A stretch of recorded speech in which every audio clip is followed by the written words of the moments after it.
You don't wake up knowing markets, kid. Everybody starts brand new. First you learn what moves, what waits, and what risk can really do. No racing clocks, no magic tricks, no get rich overnight. Just learning how to place a trade and sleep cozy and tight. No shortcuts, no loud claims, just rules you understand. Know what you're risking, know your why. Keep a steady hand. One trade at a time, that's how it's done. Slow is smooth and smooth is smart. You learn before you earn, my friend. That's how confidence starts. This ain't a it's a longer game, so pull up a chair and plan. Welcome options for beginners with Dan. Good morning, Dan. How are you, sir? Good morning, chat. Hang on, I muted Dan. Yeah. I muted Dan. You're unmuted. Sorry.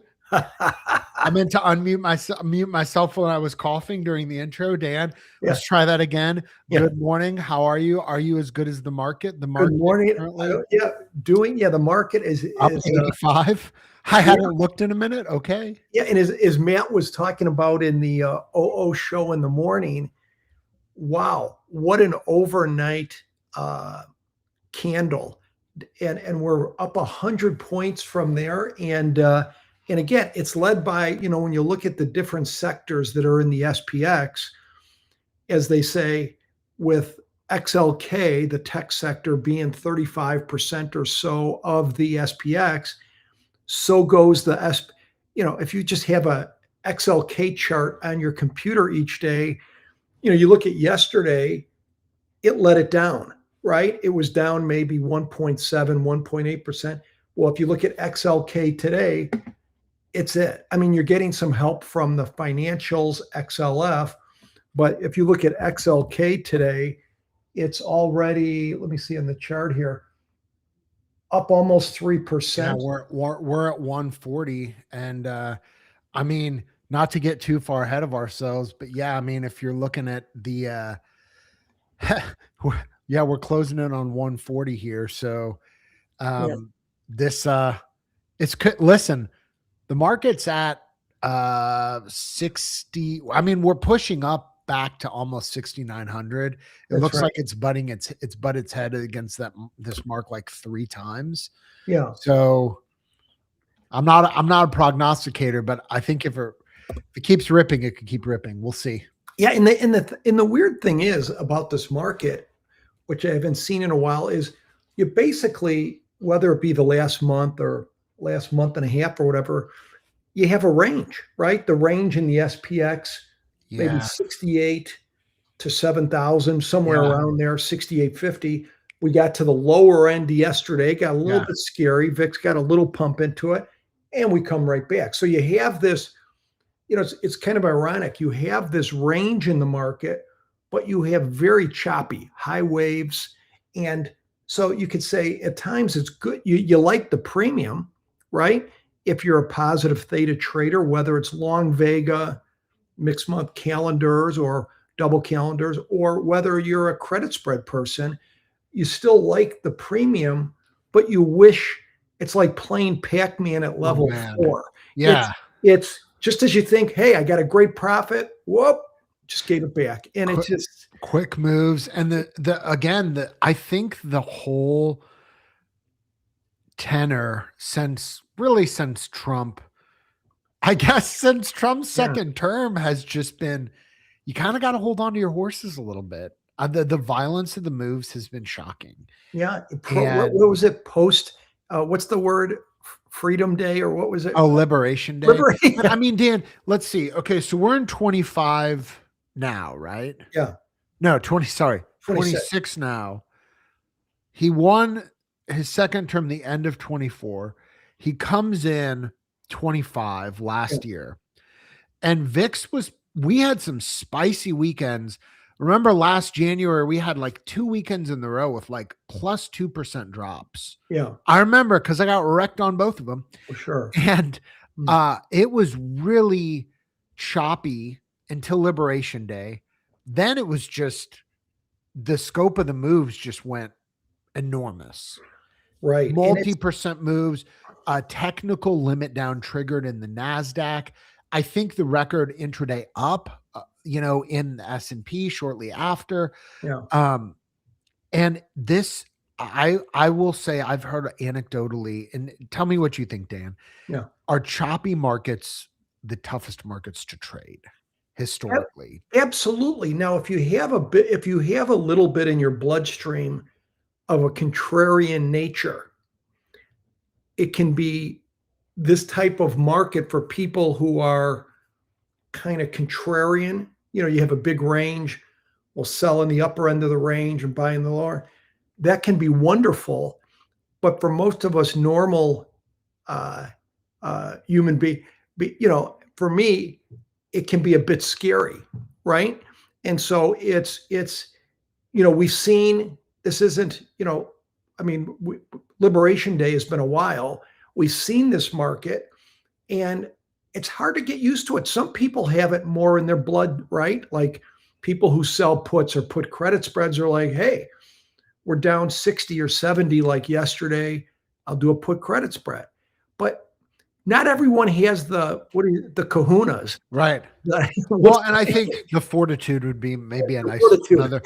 The other thing is, people who are, I'm not good at guessing where the market is going. My edge comes from mechanical options trading to where I don't have to guess.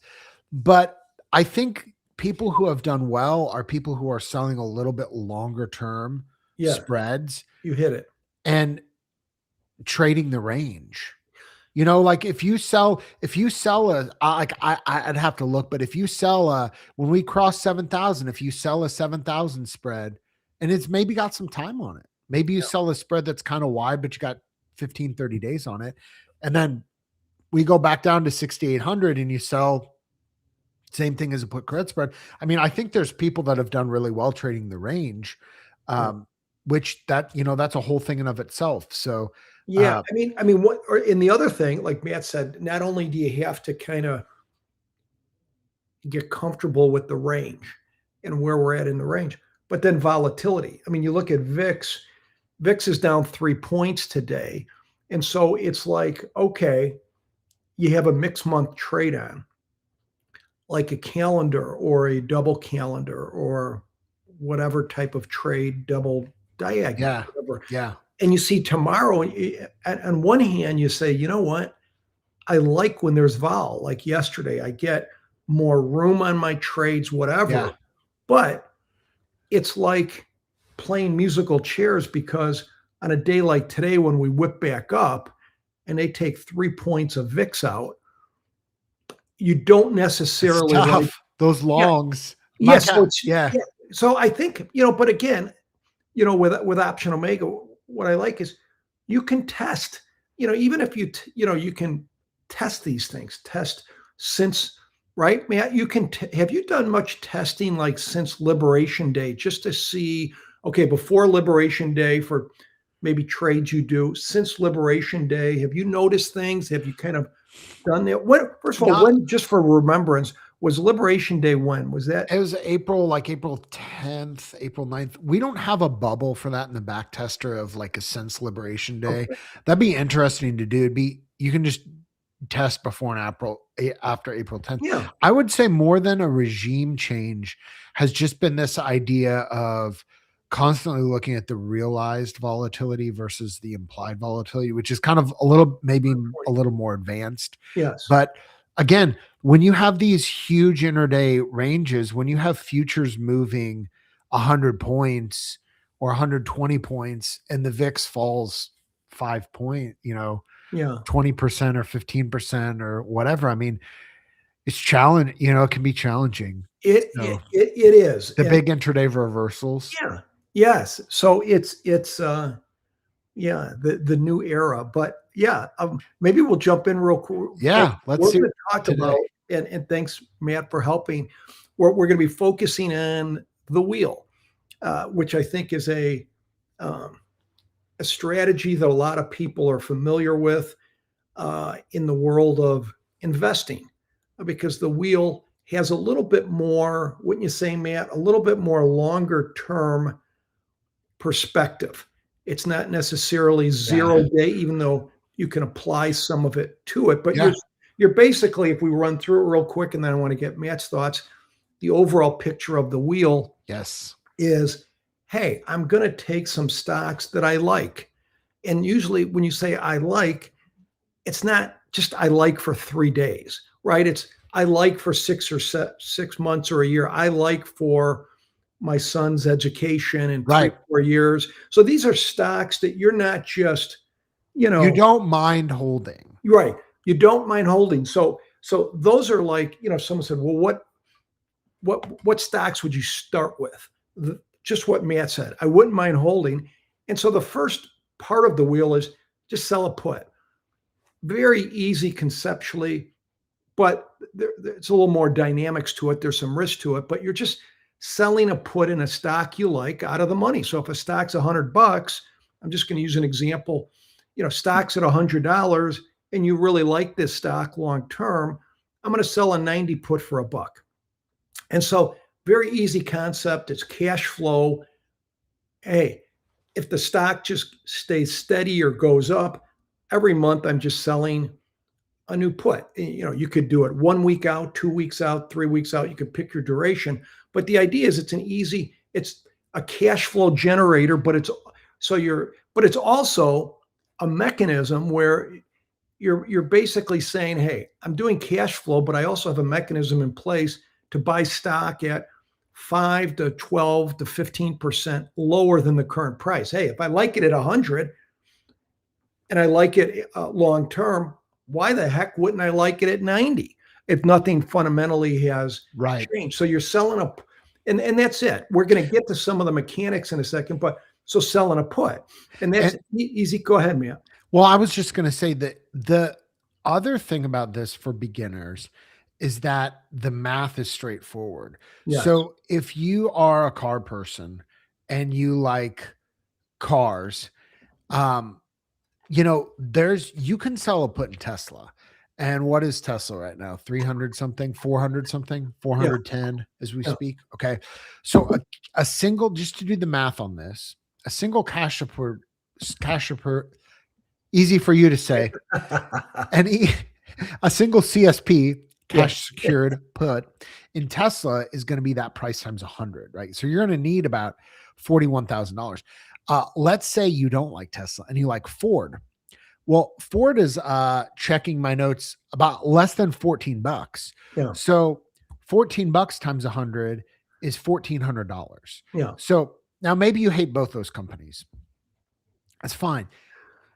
There are so many choices of cash secured puts because you just have to have a underlying that has options. And here's the thing, the liquidity is still helpful. Yeah. Like the better liquidity. But if you're really going to hold this for the long term, cash secured puts, Dan, would you say that's a lot more relaxed entry than a lot of other types? Like you might put one on, say, hey, I like this Ford, but I don't want to sell it right now, but I'll put an order to sell it if it gets down to the strike gets down to 13. I'll sell the 13 strike and I get X amount for the put.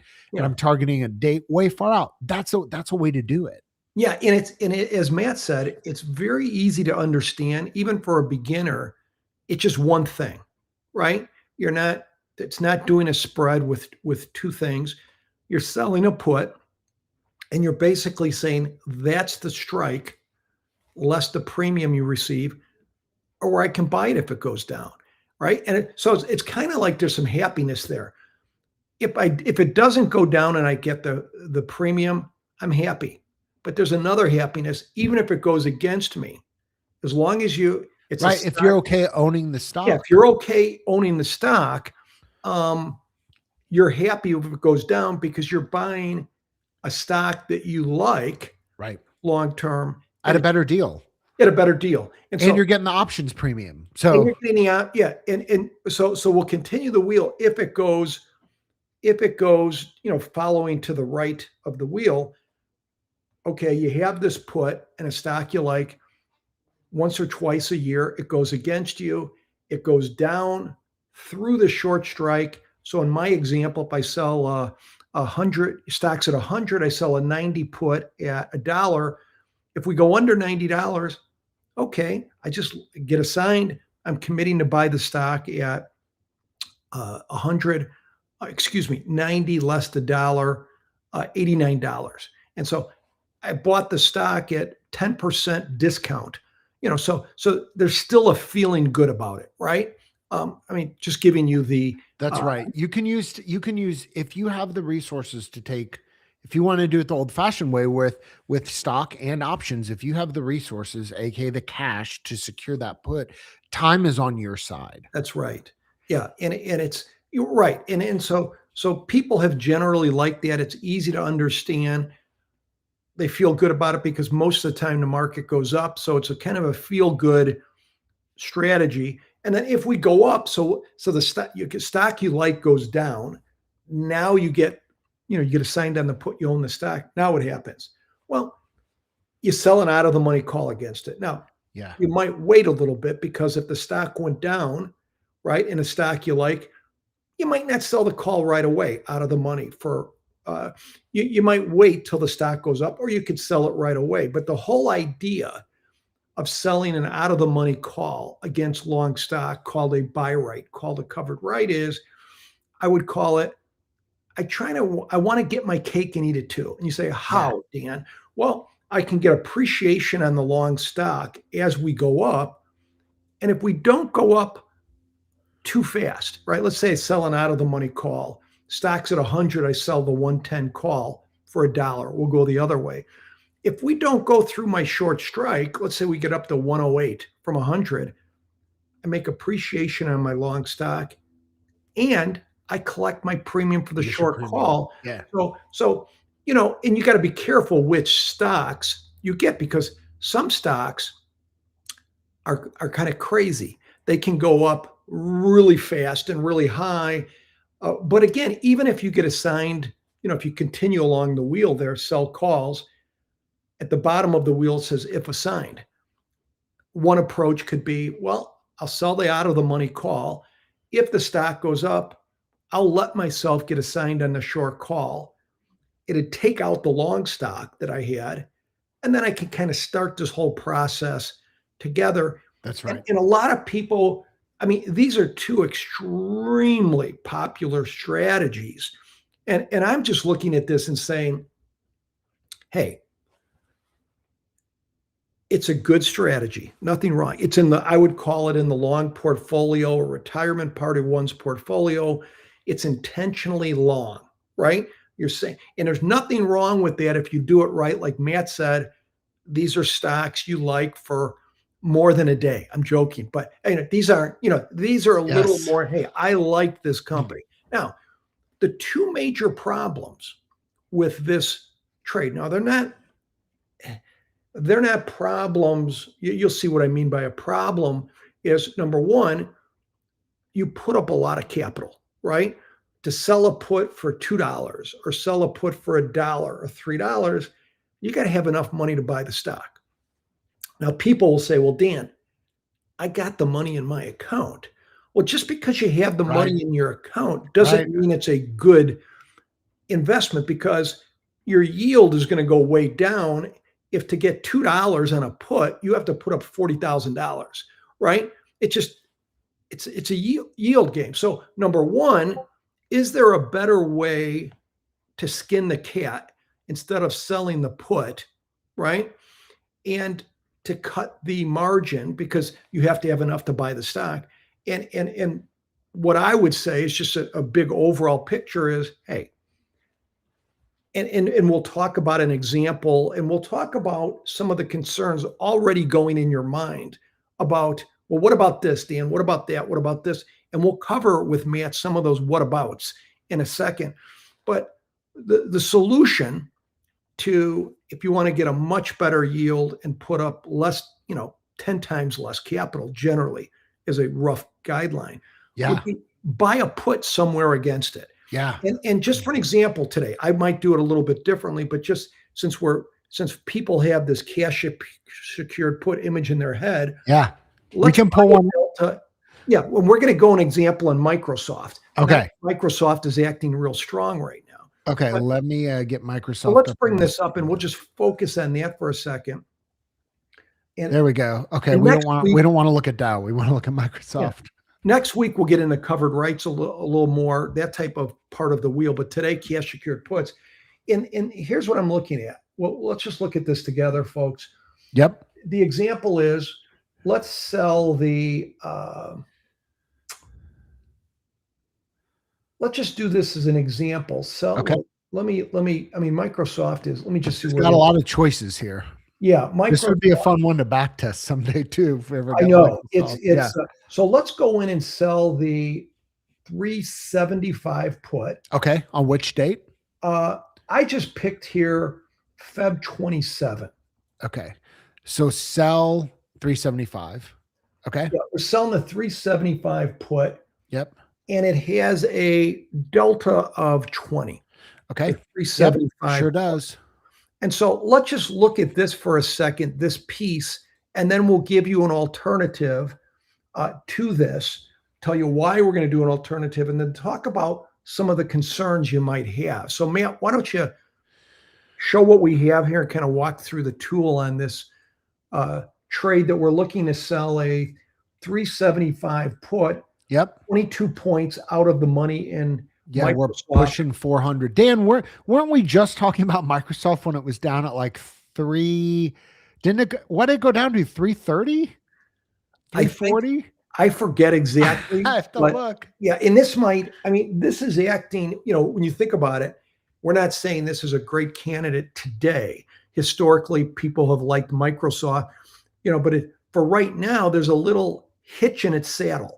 And if you say, what do you mean? I mean, look at a day like today, we're up almost 100 points. This thing is, it's up a little bit today, but if you look at a price chart in here, it's struggling a bit. It was so just for context, everybody, right before, Halloween, it was at 550 right around Halloween. That's crazy. Like let's see, on the 28th of October, it hit 550. We're below 400 now. It did bottom out. It wasn't as low. I thought it got really low. Was that just all extended hours, I guess? Yeah, maybe. I guess the lowest recently is kind of close to where we are right now, to be honest, like 392. Yeah. And but to your point, Dan, to go back below this, you're looking at Liberation Day. Wow. During regular trading hours when it was at 340. Right. So last April, regular trading hours, it was around 340. Right around Halloween, around 550. Right now, around 400. So big, large numbers kind of gives you an idea. Yeah. And someone, if they sold a put here, and you say, one question might be, Dan, how did you pick the short strike? Yeah. Is there, again, I picked it one way. There's different ways to do it, right? I might look at an out of the money put. And in this example, it's roughly a 20 delta. You say, what does that mean? It's just 20 delta. There's different definitions of delta, but one of the definitions is there's only a 20% probability we're going to finish through that short strike in the next what's the expiration in 21 days, right? Yeah. So okay, we have a good lion's chance of just collecting the premium, right? And we're getting, so the good news is the premium's about $350, right? That's the good news, right? Matt's got 355, 350, 355. That's the good news. The bad news is to get that 355 or an opportunity for the 355, you got to put up about the cost, $37,000, right? Yeah. So, I mean, you say, well, Dan, I got it. I say, that's great. You got the money, but is there a better way to possibly skin the cat? Yeah, right? maybe. What are you thinking, Dan? Well, and so just as folks, we're just taking a stab at this together, just as a rough guideline, I might say, you know what? I'm going to look just to buy a little put. And you say, Dan, what's a little put? I would say something around a 5 delta, 7 delta put. So what I'm looking at here is a 345 put. I guess 350. I was close. I didn't know where you're going with that. So we'll say 345. So 345 put. And so basically it comes to this. So here's the question, folks, before we get into some of the, well, what if this happens, Dan, and what in this situation and Matt, and we'll talk about that. But it really comes to this from a cash flow. Okay. Would you rather make $350, which is just doing the short put? So the person who does the cash secured put, you're going to make $350 on about $37,000. So you do the math, right? 350 divided by 37. Or would you say, you know what? In this instance, I'll take a little less, right? I'll take about the credit spread. It's a 30 wide credit spread. I'm selling the 375 put. Buying the 345 put is just a little bit of a hedge, but it's really to cut the margin. Yeah. My max risk is $3,000. The difference between the short strike and the long, less less the credit you receive. So the margin on this trade is going to be approximately $3,000, or could be $3,000 less to $300, right, Matt? Like $2,700. Yep. So it comes to this: would you rather make $3 and whatever, 73, wherever it's trading at, divided by 37,000, or would you rather make a little bit less, 280, 290 divided by 2,700? It's a no-brainer. Right. No-brainer from a yield perspective, right? And so that's the idea. Now we'll get in. I mean, there's some issues, and that's just good. We'll just cover a few of these issues. We can cover more Monday, and then I eventually want to get into next week. The second strategy in the wheel would be the covered right. But if you look at this, someone might say, well, Dan, first thing that pops up, I want to get the stock, or okay. So let's say somebody says, I want to get the stock. We don't, let's say it takes 6 months to do it, or 7 months to go down. I'd rather do this put credit spread, right? Yeah. You're only putting up 27 and instead of 37,000. Someone says, well, Dan, what am I going to do with the 37,000? I tell you, that's a good problem to have. You can invest in it. Right. That's a good problem, right? If someone says you can buy this, you have 50,000 saved for a car, but you got a good deal at 10 grand. Well, I get this 40,000. That's a good problem to have, right? So it's not a bad. So the question is this: let's say somebody says, I'll do this credit spread thing, Dan, but I still want to get stock. One scenario, fine. Yep. We're buying about a 5 delta put. What that means is, even when we go below the short put, there's a very small chance that long put comes into play, right? Yeah. We're not paying much. So we'll let that go out worthless. But if the market did fall apart and we have some crazy event, that'll be your best friend in the house for that day. That's right. That long put. So it's not going to get in the way. It'll go below the short put, just like your regular cash secured put program. Let yourself get assigned. But at least in that situation, most of the year when your good stock isn't dealing with assignment, you're not worried about cash flow. Yeah. You're just putting up 10 to 15 times less capital. So that's good. So that would be scenario number one. Maybe I have a couple more scenarios. Matt, any comment on that so far? I don't think so. I like it.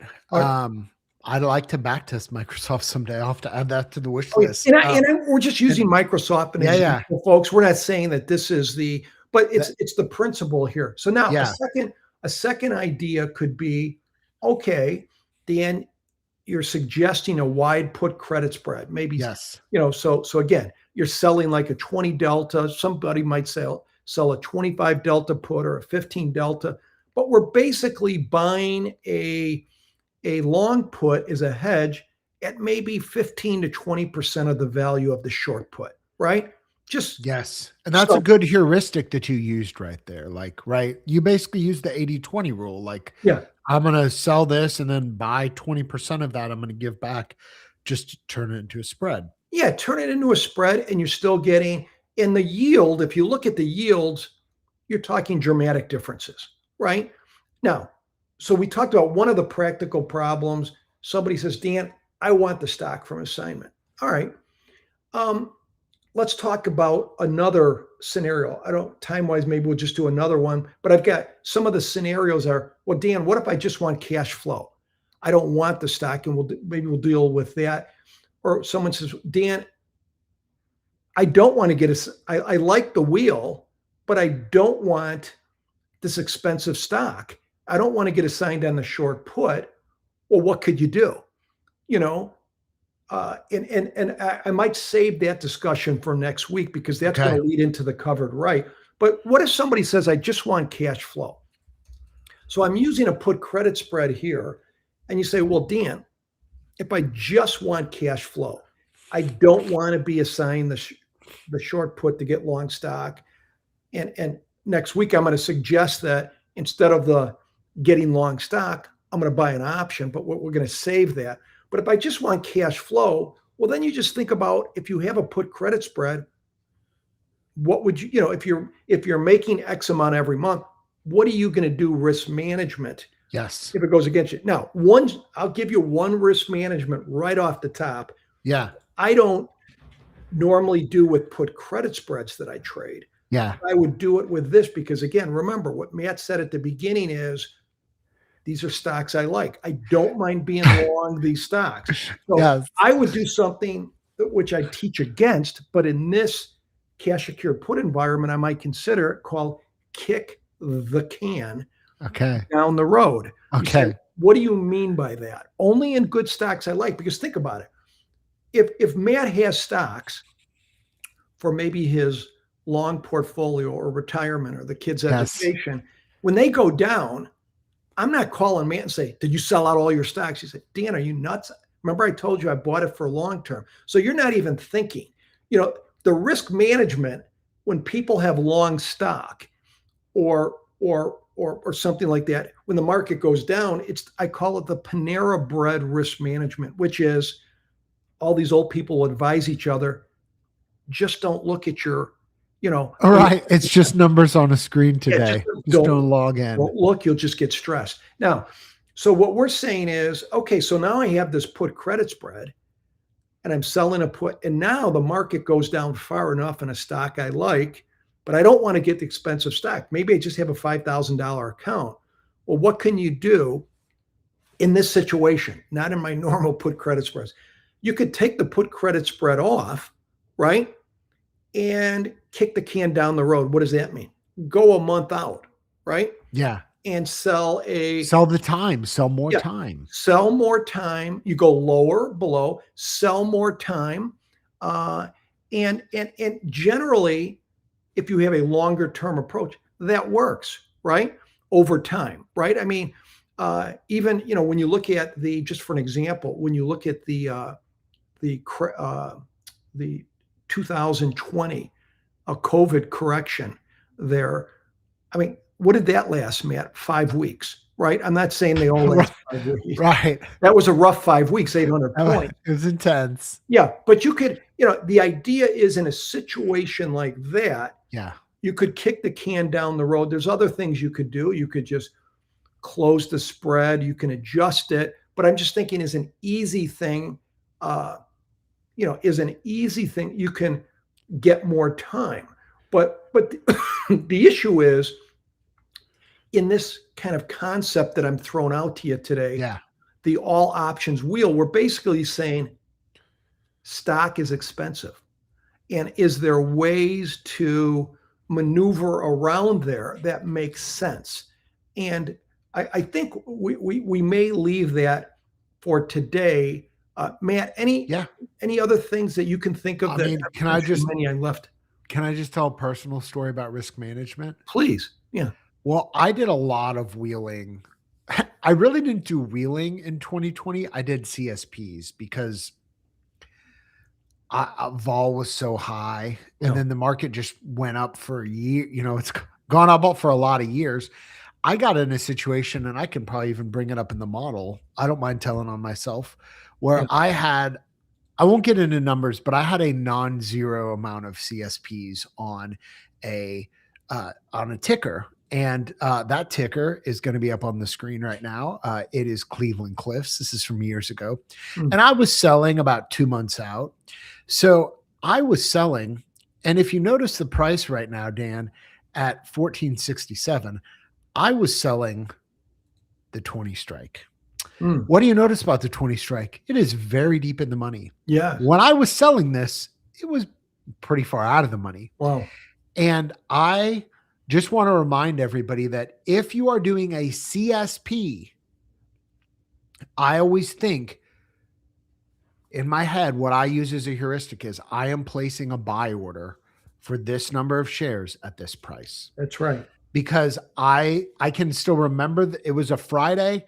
I was massively underwater on the position. I was massively oversized on the position.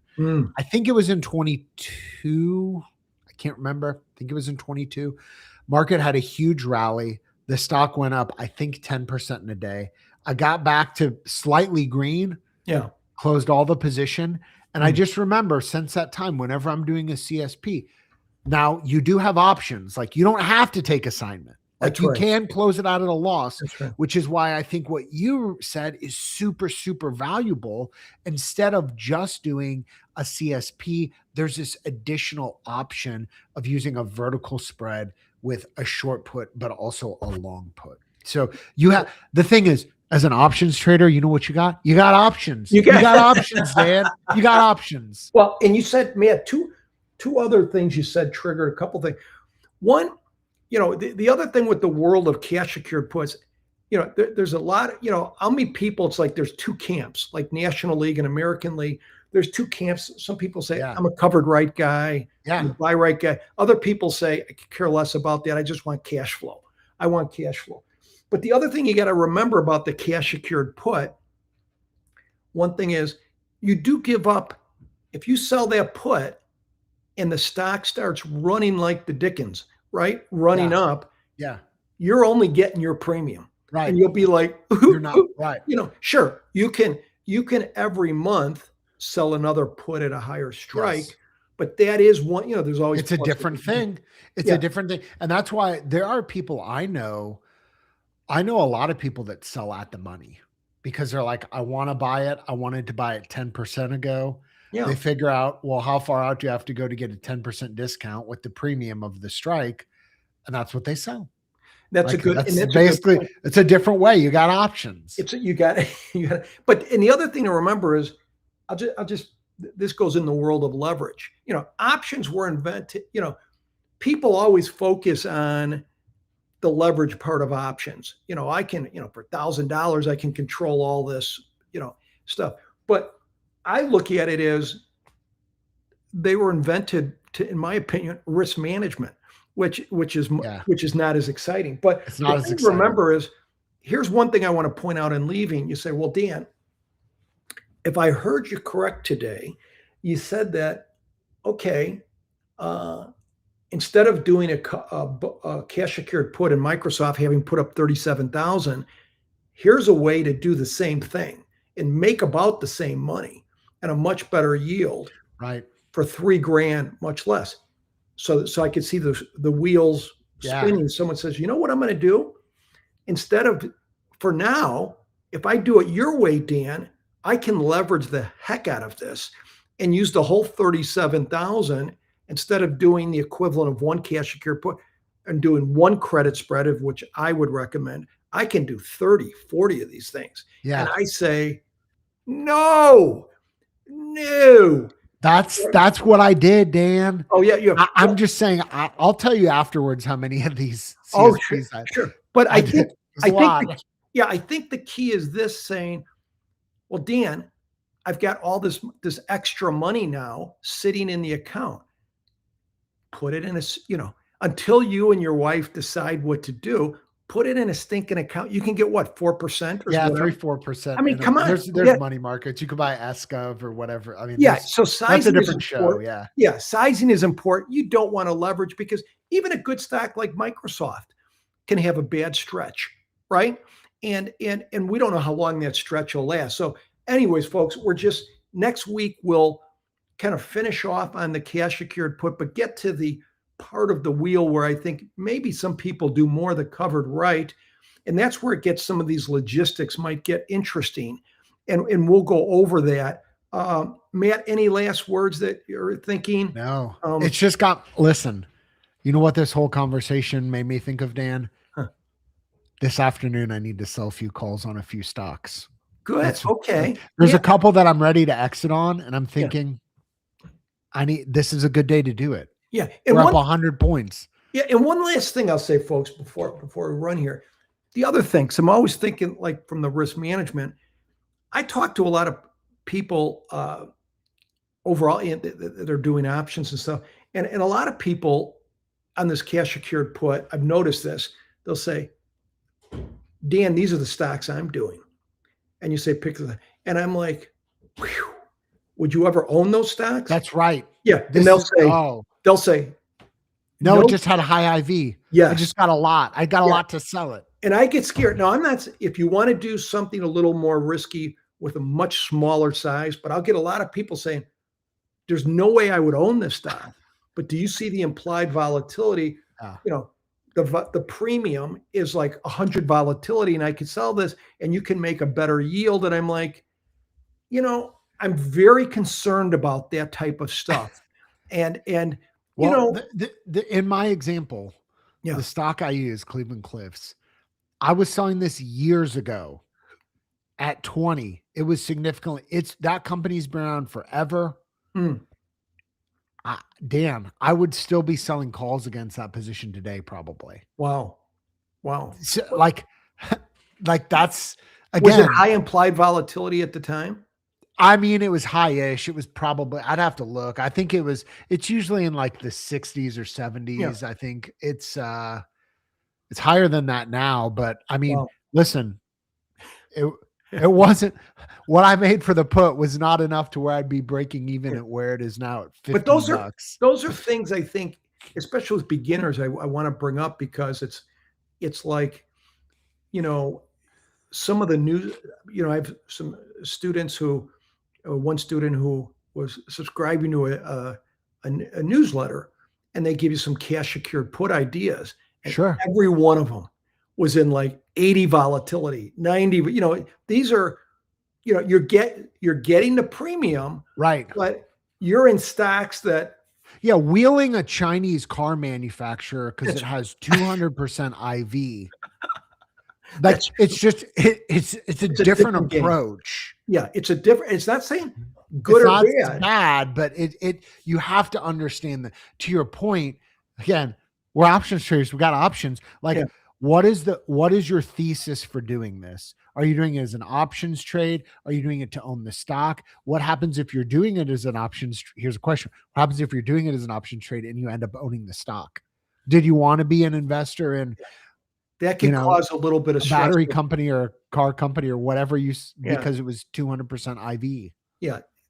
Houston, we got a problem. So folks, we'll continue this next week. Thank you. Thank Matt for jumping in here. Matt, anything you want to, if someone was interested in the modeling or back test? Optionomega.com. We have a modeling tool, back testing tool. You can automate your back tests and have a fantastic Discord community that's free to join. If you're a verified sub, you get there's a ton of people in there who do all of this kind of stuff, and a lot of smarter people than me that I've learned a ton from over the several years that we've had it. So, and Matt, if somebody wanted to, if they had any questions on what we went over today, and they can reach out Monday, they can reach out to, they just go to the, you can reach out to us on the Discord. You can drop if you have a comment about the video. Let's see comments today. There was a question about Dan. Any range bound trades you like today when the market's up 100 points? Comment suggested a fly. Where are we right now? We are up 100. We're at 6,900. Yeah, I We're mean, 6,900. getting to the upper end of the range, and this takes us a little bit out of the beginner category and jumping into Yeah. So, but I would, this is maybe a question for the OO show, which is our daily show where we kind of do more of that. Yeah, we'll maybe cover that another time. But I will just say that, on a day like today where you're up 100, sometimes, for range bound trades, sometimes if we've moved 1.2, 1.3% in the SPX, it's really not a range bound day. You might just take the day off from anything. But if you want to, play the ranges, and we've had this big move up, maybe something like a balanced butterfly that is leaning a little bit short delta that would do well if it went down, or, you could put a calendar under the market, something to give you, because we're up so much. I'd want a little more room on the downside. This is a healthy move today to the upside, something that's relatively delta neutral, but more room to the downside. But anyways, we'll be back next Monday. Thanks for listening, everybody. As always, Matt, thanks for the driving the ship and the good story on the what do they make, by the way? That steel manufacturer. Steel manufacturer. Okay, gotcha. Yeah. All right. Yep. Fully integrated steel manufacturer. That's a big part of the story. All right, guys. Thank you, everybody. We've got, let's see, our YouTube lineup. We have a lot of shows on the old YouTube, and our next show is Monday, 8:45, the OO show. We'll get into more advanced concepts. We cover all sorts of things. We talk about the NBA. We talk about everything from Iran to Waffle House. Yeah, to Italian food. Iran to Italian is what we had this morning on the show. Absolutely. And then Tuesdays, we've got a bunch of stuff. And then Monday as well, Dan will do another options for beginners. So we will see you guys next time.